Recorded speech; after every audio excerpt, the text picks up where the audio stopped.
This video is about replacing the power supply in a Commodore B128 computer.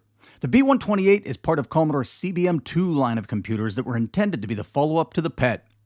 The entire line is a bit quirky, and I guess you could say they were ill-conceived. The CBM2 line was being developed in tandem with the Commodore 64, and when the C64 started to take off, there was really no reason for Commodore to continue down the CBM2 path. Some of the CBM2 machines were released to the market and subsequently recalled. Some were sold through a liquidation company. The B128 is similar in concept to the VIC-20 and C64, where the computer comes in a case with the keyboard built in and you connect it to an external display.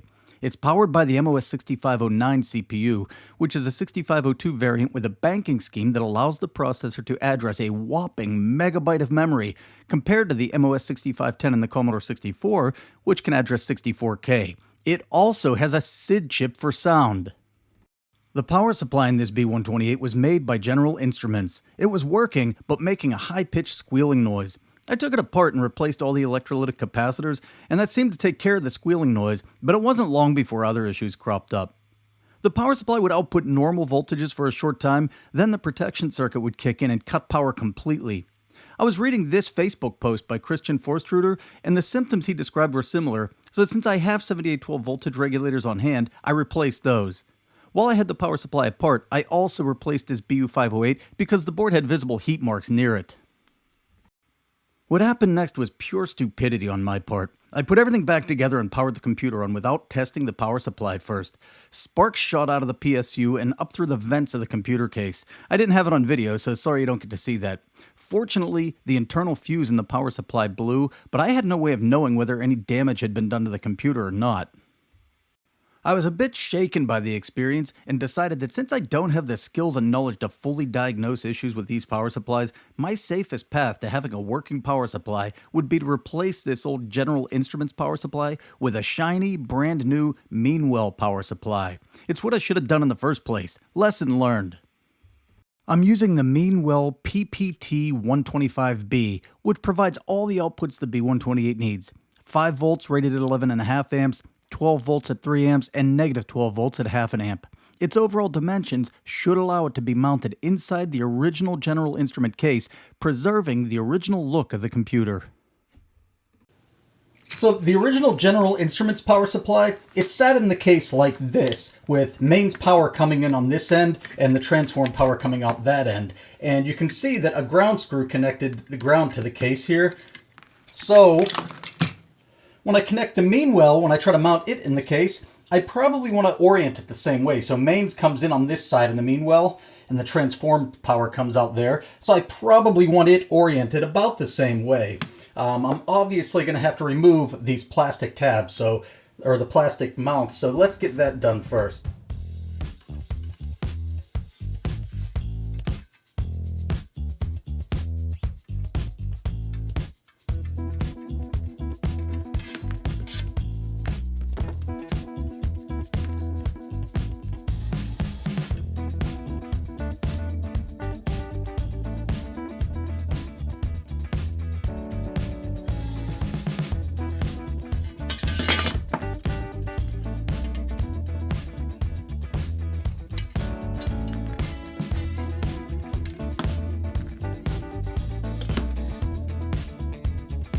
So the Meanwell, I mean, it obviously is going to fit in here easily. There's plenty of room, there's plenty of height, there's plenty of width. It fits in there beautifully. Now the problem for mounting though is, I can't use the original mounting holes. If you look, you can see if I line that one up, this one's off. So they're just barely not going to make it. I mean, it's about 1/8 of an inch off, but nonetheless, it isn't going to work. So I'm going to need to slide it back and mount it here somewhere. I mean, obviously right in the center there looks beautiful. I'll just drill mounting holes through the bottom case, put some standoffs there, and we're good. Now to do that, I'll turn this over and see where I want to put it. If I put it center, I'd be right about there. And that's fine, except I don't want to drill holes through the original serial sticker. I mean, it doesn't matter, it's purely aesthetic, but if I want this to look as original as possible, I don't want screw holes sticking through there. So that would mean I'd have to take it back to about there. But then if I'm back there, I can't drill here because I'd be drilling right into that ridge and my drill bit would just walk right off of there. So I think I'm going to put it up here and just try to get as close to the edge of that as possible. So I'm only covering a tiny little corner of the serial sticker. That's what I'm going to try to do anyway, so let's see how it works. All right, I've got it about as close as I'm going to get it. So I'm going to bring the magic marker in here and mark. Then I can go out into the garage. Whoops. Little artwork on there now, that's okay.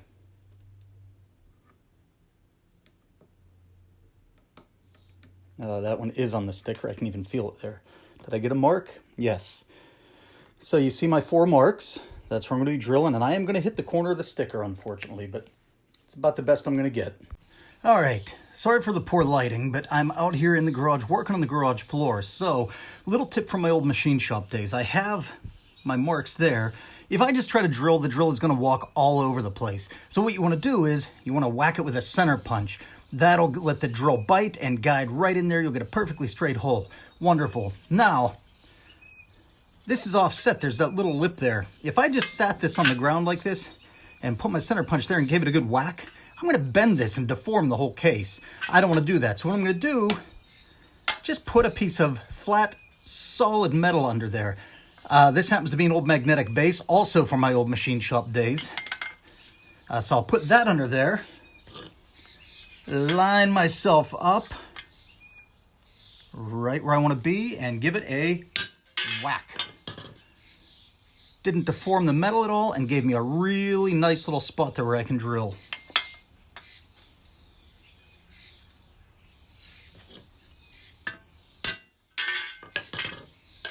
Two more. And unfortunately, here's where I'm going to be going through the serial sticker. It makes me sad.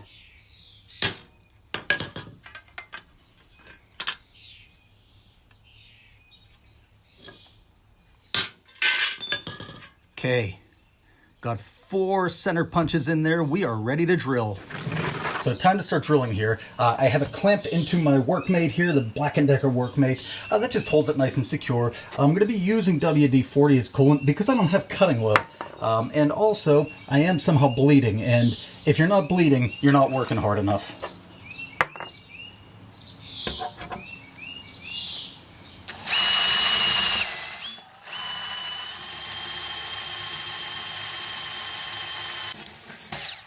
Last one.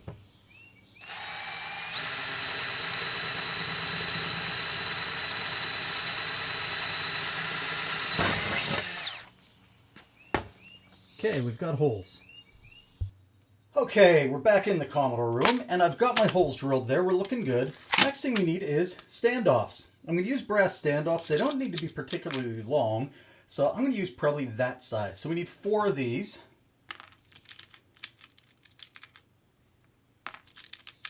Uh-oh, never mind. We only have 2 of those.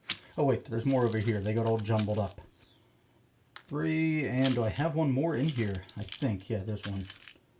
Okay, we got 4 of those. Then we just need 4 nuts for the top, but I think we're going to be good. Screws for the bottom, nuts for the top. So the way these work is they'll sit right here. They will get a little screw. Whoops. They'll get a screw up from the bottom. So that's what will hold the standoff to the case. And then there will be a nut on the top that holds the board to the standoff. And look at that, I'm still bleeding. I've got to clean that up too. So let's just get one of these started so you can see what I mean. And then I'll throw the other ones in there. You don't have to watch. Oops, bear with me. All right. That is Phillips. And I could use a little wrench on the top, but we're not going to use it this second. I'll tighten that up, maybe off camera, but there you go. That's what you end up with, is a nice little standoff, so when the board sits in there, it's not going to be touching the metal on the bottom. It'll be sitting up on these standoffs. So I'll get the other 3 in there, and we'll move along. And this is what it looks like when it's done, with all 4 standoffs installed. All right, we're drilled, we have standoffs installed. We are ready to at least see if this will physically mount. So, the front one's dropped right on there. These back ones are probably a little wee bit off, aren't they? So my marking wasn't that accurate, but little crystal blue persuasion there, and that is on there. And yeah, looks pretty nice, right? Almost looks like it belongs there. I'm going to do a test real quick and make sure those standoffs weren't too high. So let's take this top case and just drop it over there. And oh goodness, yeah, look at that. Ton of room. There's a 1/2 inch above there. So it's right near the middle there. It's looking good. I think this will be a nice solution, won't it? Let's find out. I'll pull the AC main wires off the old General Instrument power supply so I can use them on the new Meanwell power supply.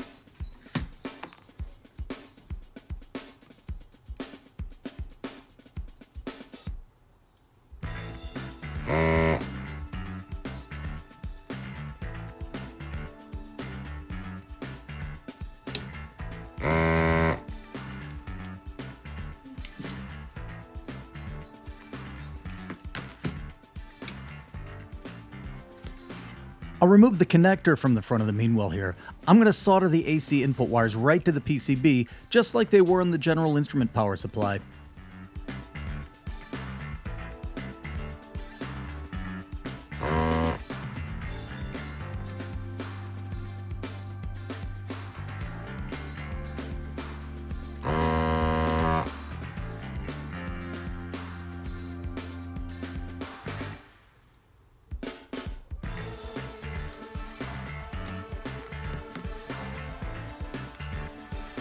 And while I'm at it, I'll remove these output connectors also.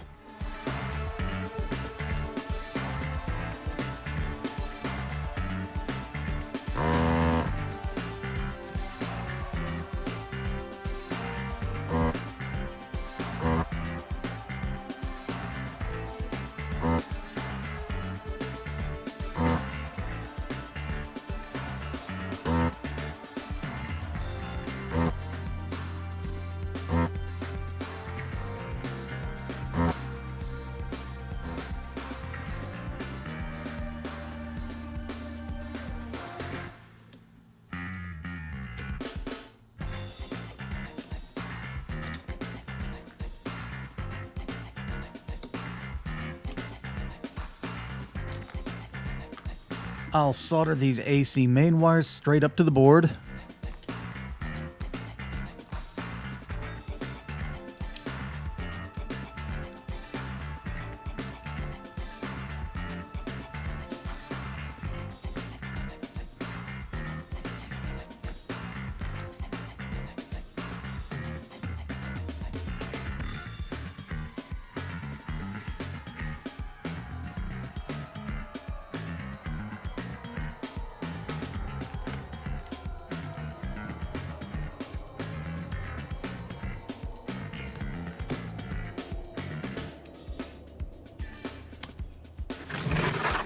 Same deal here. I want to be able to use this original harness and plug and everything, so I just have to pull all the output wires off the old General Instrument board, and then I'll connect them to the Meanwell.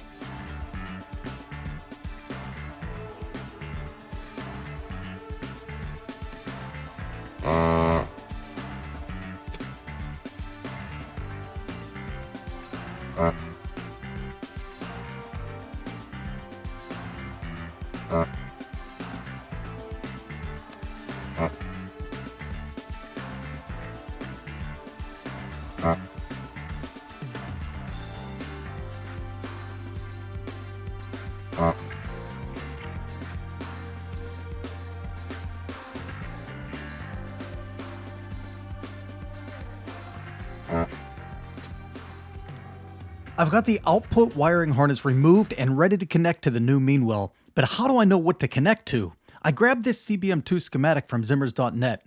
It was drawn by Christian Forstruder. This is actually a drawing of the Sieg power supply that was used in the high-profile CBM2 machines, but for our purposes, it'll work because Commodore used the same wiring harness colors and connectors on the high-profile and low-profile machines.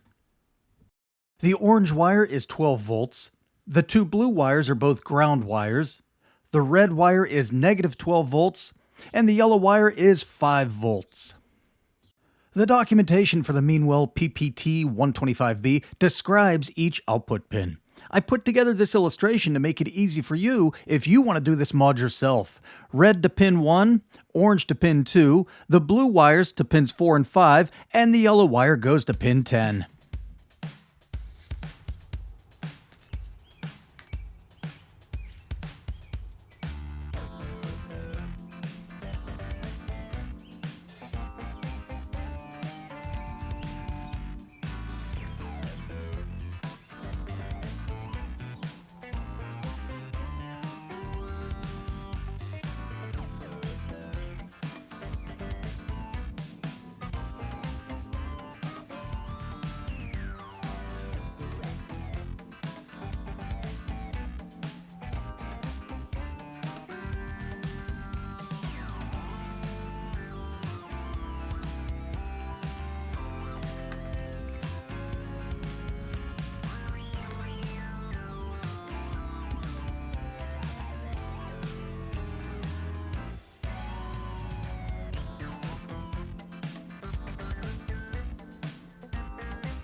I'm all done and I've got this brown wire left over. What is this all about? Back to the power supply schematic, and it shows us that the brown wire is a clock signal. It's 50 Hz on PAL systems and 60 Hz on NTSC machines. So in addition to providing power to the CBM2 computers, the power supply also provided an input clock signal. The new Meanwell does not provide a clock signal. I'm friends with Steve Gray, so I asked him to create a little clock circuit using a 555 timer chip. Steve is a super great fella, so he did that for me, and I ordered his design from JLC PCB. Then Steve discovered that you can buy a clock generator on AliExpress for super cheap. I ordered a few of those just for kicks. I was fully intending to use Steve's design, but I ran into two issues. The component specs on Steve's board will generate a 50 Hz clock, and I need 60 Hz. I wasn't able to do the math to determine which components I needed. Steve harnessed the power of the internet and found that for me, and then I found out I didn't have the right components on hand. So I'll be using the AliExpress clock generator in this video. And again, I'm going to remove this connector so I can solder wires directly to the PCB.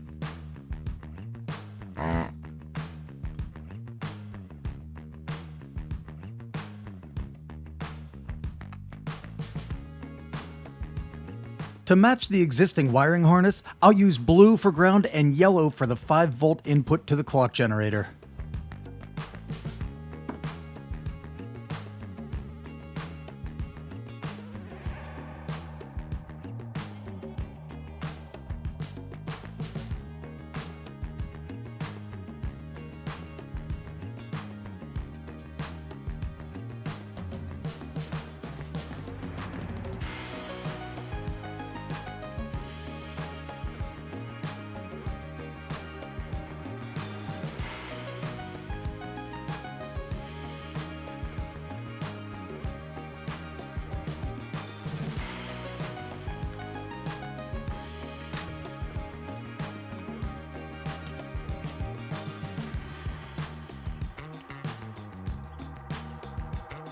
And I will connect this brown wire to the clock output signal from the little clock generator board.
It's time to get this Meanwell power supply installed into the general instrument case.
I'm in the home stretch here.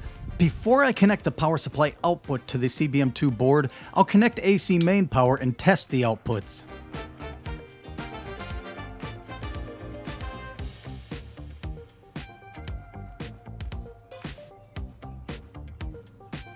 Touching ground on that pin.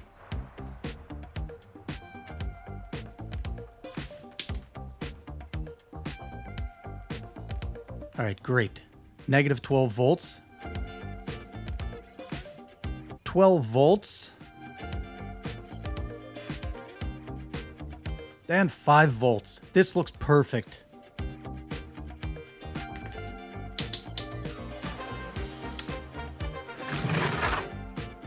Now I can set the clock generator. There's an adjustment screw on it that allows you to set it to whatever frequency you want.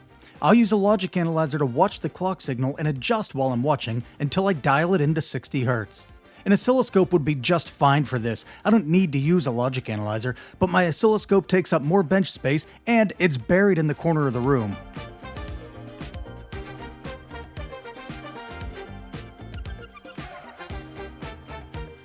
It's difficult to record this while I'm doing it. The Celia software doesn't show me the clock frequency while it's looping, so I can make small adjustments with the screwdriver, then stop the logic analyzer to look at the frequency. I'll continue doing this until I get it right at 60 Hz. The adjustment screw on this clock board has too much play in it to allow me to set it at exactly 60 Hz. It's tough to get it even within 10 Hz of where I want it. After much tomfoolery and many shenanigans, I settled on around 63 Hz. The CBM2 machines will at least boot if this clock isn't exact. I think mostly the time of day clock will be affected by the incorrect clock frequency.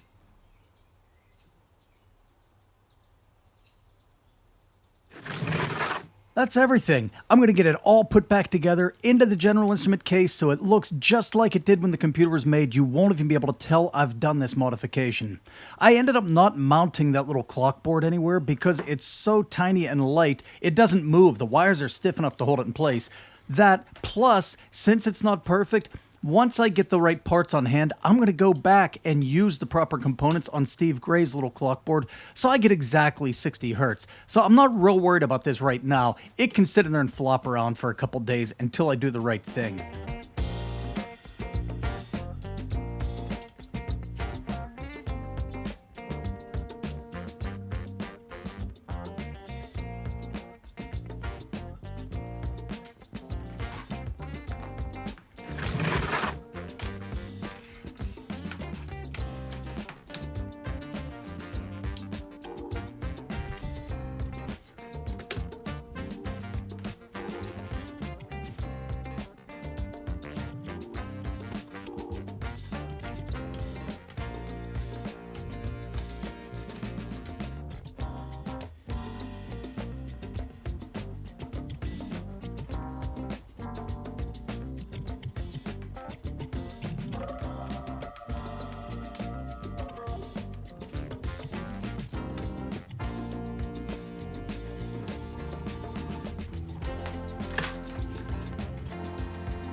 The speaker wire connects right underneath where the AC mains comes in. It's a real pain to get it in there.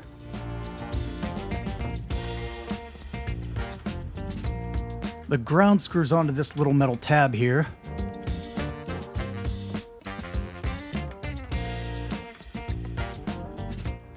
The AC power connects here.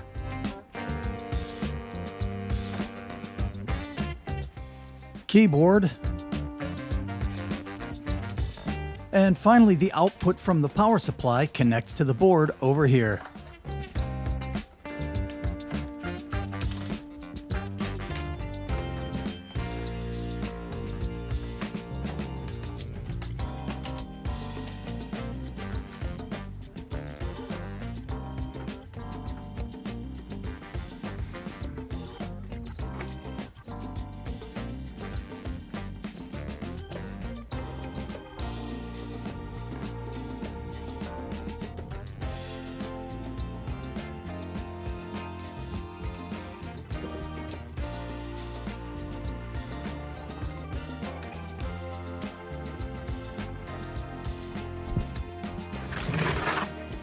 Let's see if it works.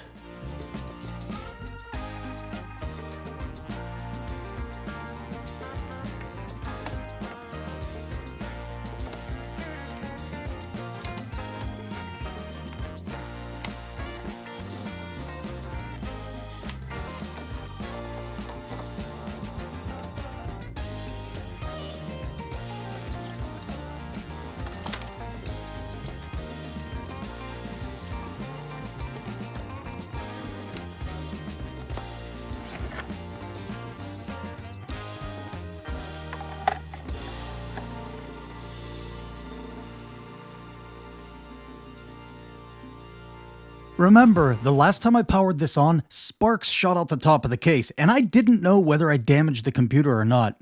I intended for what you see here to really be the first time I powered it on, so you'd get to see whether it worked or not along with me, and see my genuine reaction. Unfortunately, the lighting was really awful, so I re-recorded it. My reaction wasn't all that great, so you aren't missing anything. I'm not doing extensive testing here either. I only connected video, power, and a game cartridge, which will show us more than a simple basic prompt, and it'll test the SID chip. By the way, if you don't already have Christian Krenner's Space Chase, you really should.